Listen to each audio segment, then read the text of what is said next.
Donc nous voici à l'atelier. Donc aujourd'hui je vais vous présenter tout mon matos de couture. Voilà, donc ça c'est tout ce que j'utilise. Un petit peu plus on va dire. Voilà, parce que j'ai rajouté des petites choses en plus. Mais il y a vraiment tout le nécessaire pour de base pour faire de la couture. Donc je vais vous présenter ça. Hop, on a aussi tout ce qui est là.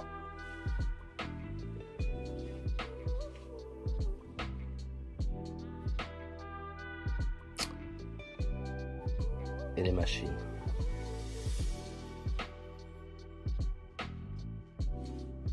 Donc c'est parti. Donc ce que j'utilise pour faire les tracés, tout ça, donc ça va être des critériums. Donc des critériums, que ce soit 0,5, 0,7, peu importe. On utilise le critérium parce que quand on fait les patrons, les traits doivent être fins. Voilà, de toute façon, on aura l'occasion de voir ça quand je ferai des tutos sur le patron, le patronage, tout ça, et le relevé de patron. Il y a ça aussi qui est pas mal. Donc ça, c'est les crayons friction. C'est hop. Donc les crayons friction, c'est des crayons qui s'effacent à la friction, comme son nom l'indique, et donc à la chaleur. Donc en fait, hop, on met un trait sur le tissu, et après on peut passer directement au fer. Et avec le fer, les traits de crayon vont s'en aller. On a aussi de la craie tailleur. Donc craie tailleur, voilà. On peut aussi utiliser de la craie normale, hein, tout simplement. Voilà, il suffit de la tailler avec les ciseaux. Voilà. Là, il y a une sorte de petite roulette à craie. Donc on prend de la craie, on l'écrase, on la rentre là-dedans. Et je sais pas si vous voyez une petite roulette là. Voilà. Et quand on passe sur le tissu, hop, ça va laisser une sorte de traînée de craie. Ensuite, on a donc les mètres rubans. Ça c'est très important, hein. Calculer voilà, les longueurs de vêtements, un petit peu tout, hein. On a bien sûr donc les épingles. Donc ce que j'utilise en épingle, ça va être des Bohin en extra fine, toujours. Donc Bohin parce que c'est une très bonne marque, c'est français en plus. Et alors ça casse pas, voilà, ça va plier peut-être au bout d'un moment, mais faut vraiment y aller. Et voilà, et toujours des extra fines. Ça permet de mieux rentrer dans le tissu. Vous prenez avec des boules si vous voulez. Moi je prends pas avec des boules parce que je trouve que ouais, la qualité de celles avec les boules sont pas au rendez-vous en général.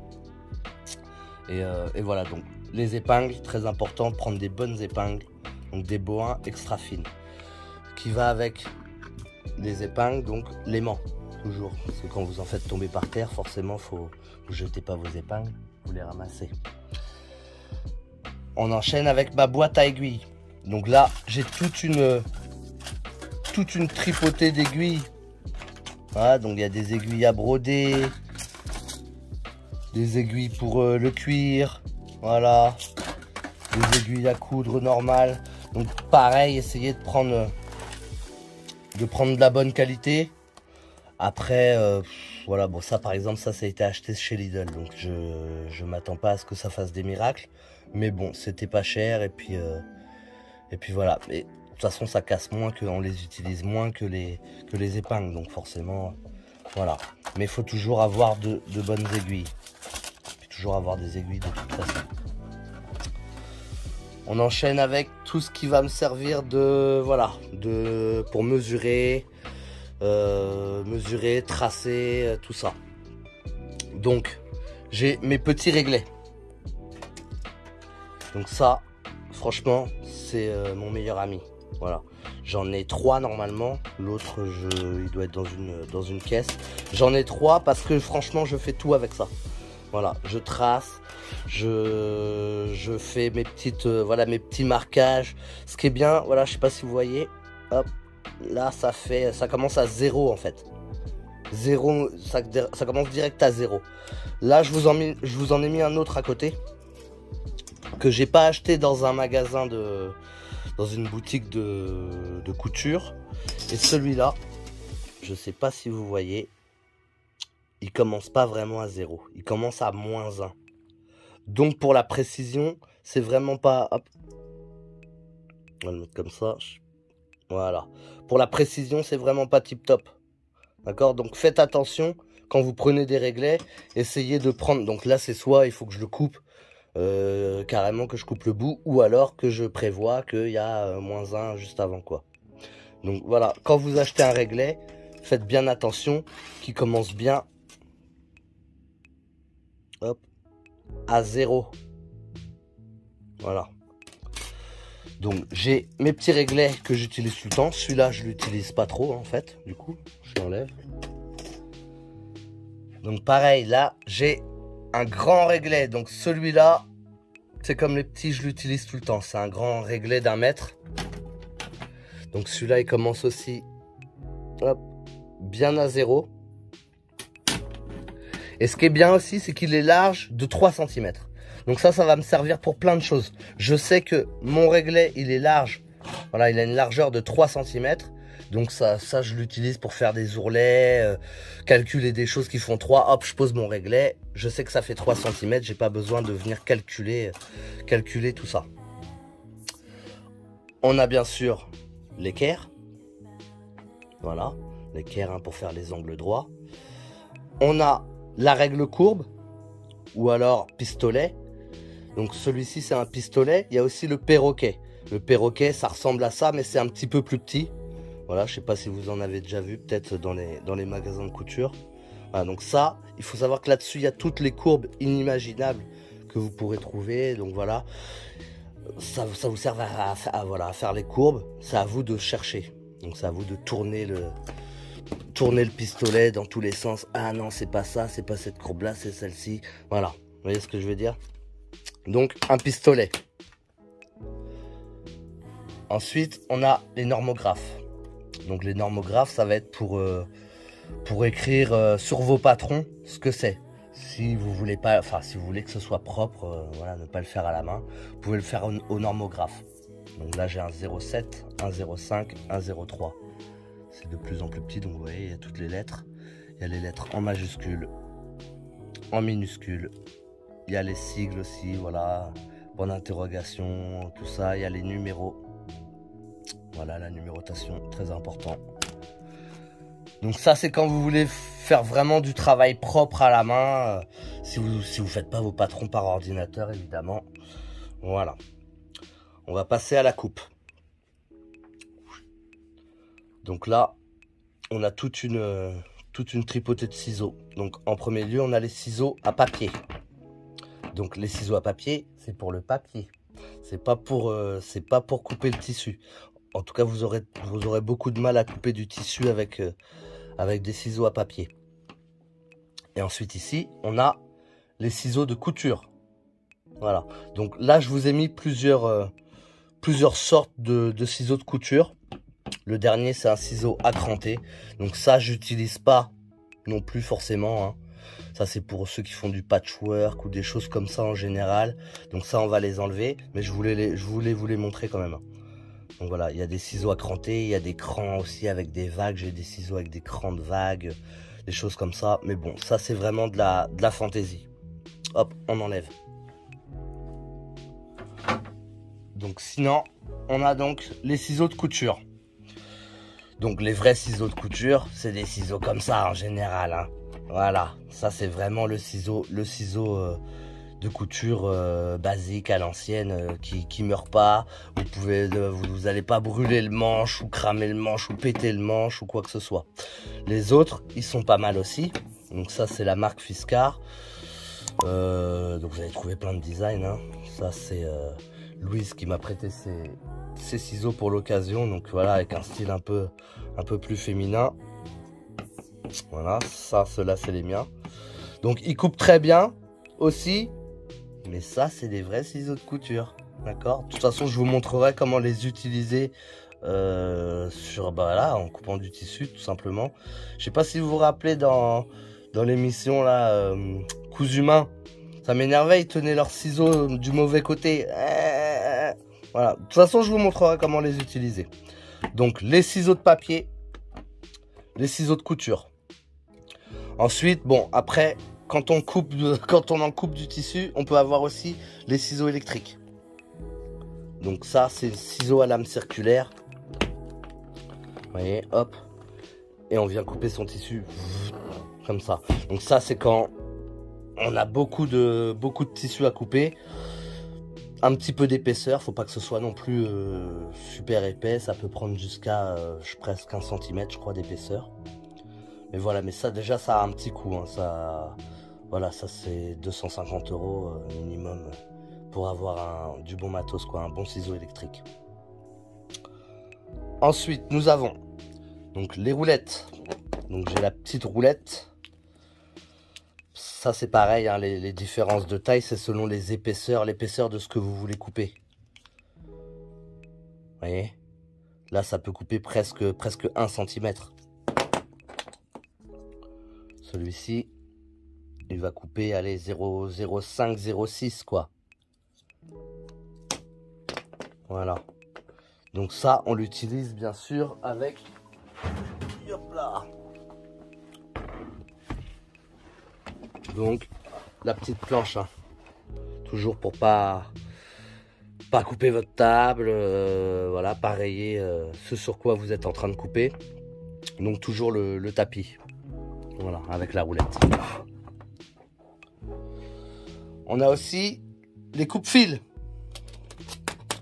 Donc coupe-fil, hop, ça c'est pour couper les fils quand vous avez fini une couture ou alors quand vous avez fini un vêtement tout simplement. Donc vous venez couper vos fils au ras avec ça, c'est plus simple, vous avez plus de précision avec ce genre de truc que des ciseaux. Vous pouvez le faire aussi au ciseau, mais bon, ça c'est fait pour normalement. On enchaîne avec les découvites. Alors j'en ai plusieurs, hein. J'en ai plus que ça, hein, bien sûr, mais ça on les perd tout le temps. Donc ça, voilà, ayez-en plusieurs parce que clairement vous allez en perdre. Et c'est avec ça qu'on découd le fil. C'est pas avec des ciseaux, ni avec des coupe-fils, c'est avec un découvite, d'accord? Avec les ciseaux, franchement j'ai pas confiance. Quand j'ai des stagiaires qui viennent et qui me décousent avec les ciseaux, voilà, ça peut faire des trous, on sait jamais. Ça aussi, ça peut faire des trous. Mais clairement, c'est fait pour prendre un fil par un fil, parce qu'on découd un fil par un fil, hein. On tire pas sur le tissu ou quoi que ce soit. Donc voilà, les découvites, c'est pareil. C'est comme mes petits réglets. C'est des choses, c'est mes meilleurs amis. Ils sont toujours avec moi. Toujours avec moi. De toute façon, ce qu'on fait le plus en couture, au début, c'est découdre. Quand on sait pas, quand on coupe pas droit, forcément, on est obligé de découdre. Donc, découvre vite. On a quoi d'autre? Alors, on a un poinçon ici. Donc le poinçon, ce poinçon, il est pas mal. Il y a plusieurs tailles de trous. Je sais pas si vous voyez là, voilà. Il y a plusieurs tailles de trous. Donc ça, c'est fait pour faire des trous dans... Alors ça fait des trous aussi dans le tissu. Mais je m'en sers, alors je m'en sers aussi pour le tissu aussi, mais je m'en sers aussi pour les patrons. C'est-à-dire voilà, pour marquer le bout, la pointe des pinces, le bout des pinces, des marquages, par exemple, bah, tel bouton doit aller à tel endroit. Voilà, sur le patron, je fais mon trou. Comme ça, après moi sur le tissu, je peux venir le marquer à la craie, voilà, ou au crayon effaçable, tout simplement. Ensuite, on a un petit crochet pour retourner. Donc ça, c'est un petit crochet prime en fait, pour retourner les choses qui sont en tube tubulaire. On a des machines à biais. Donc ça, c'est pour faire des biais. Donc vous voyez, il y a plusieurs tailles, hein. Là, j'ai 4 tailles, hein, pour faire vraiment des tout petits biais. Donc ça, c'est bien pratique, hein, quand on veut faire des bordures, des choses voilà, qui correspondent avec notre tissu, voilà, pas acheter un biais déjà tout fait, voilà, ça c'est top. On a les machines primes, donc les machines pression. Donc là j'ai plusieurs sortes, hein. De toute façon je vous montrerai bien sûr comment ça fonctionne avec les différents embouts. On a aussi une pince ici, donc ça, enfin une pince, une sorte de machine à rifter, machine à poser les œillets, les boutons, tout ça. Pareil, donc ça coûte un peu plus cher forcément. Mais ça, et puis ça, faut acheter les embouts à chaque fois. Faut acheter, voilà, si vous voulez faire un bouton, faut acheter les embouts boutons, un rivet, un embout rivet, voilà. Je vous ai mis donc ici c'est une sorte de ouais, défroisseur, on va dire. C'est pas un fer. Donc ça, faut pas. Ça, je l'ai mis en plus, c'est juste pour vous montrer. Ça repasse que les chemises. Faut vraiment, faut pas utiliser ça en tant que machine à repasser ou quoi que ce soit. Ça c'est, voilà, ça c'est vraiment pour des trucs légers. Vous pendez votre chemise et puis vous la repassez tout simplement. On passe aux grosses machines. Donc là, on a un fer à repasser. Donc ça, c'est une presse semi-professionnelle. Elle a 5 heures d'autonomie. Donc je vous conseille pas d'acheter ça, ça coûte assez cher, mais il y a des presses familiales qui sont très bien, qui ont 2 heures d'autonomie, qui sont super.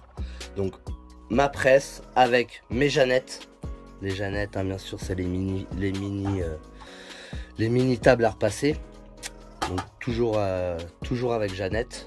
Ça sert à voilà, à faire des bons petits repassages quand vous avez des arrondis, des petites choses comme ça. Donc là, moi, j'ai un fer avec table chauffante aspirante. Ça, pareil, voilà. N'achetez pas ça juste pour faire de la couture chez vous. On a la surfileuse. Donc ça, c'est tous pour faire les finitions intérieures des vêtements. Quand je double un vêtement, je n'utilise pas ma surfileuse. Voilà, c'est vraiment pour les vêtements, les choses qui ne sont pas doublées. On a la machine à coudre.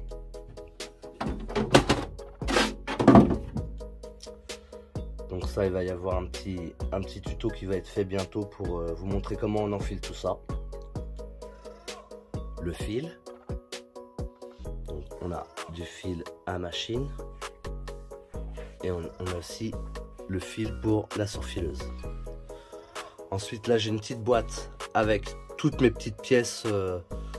Voilà, mes petites pièces, mes petits boutons, des petits rivets, mes petits crochets, voilà, tout ce dont j'ai besoin pour faire ce que j'ai envie de faire. Et ma boîte à crayons.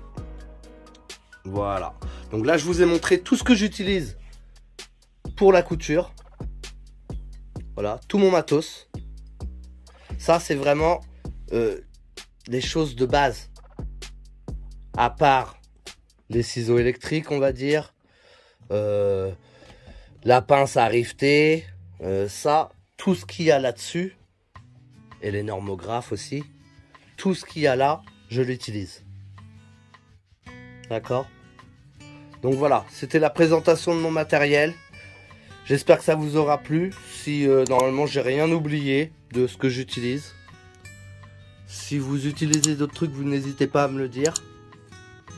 Et puis bah je vous dis à bientôt pour de nouvelles aventures, de nouveaux tutos. Allez, je vous laisse là-dessus. Ciao!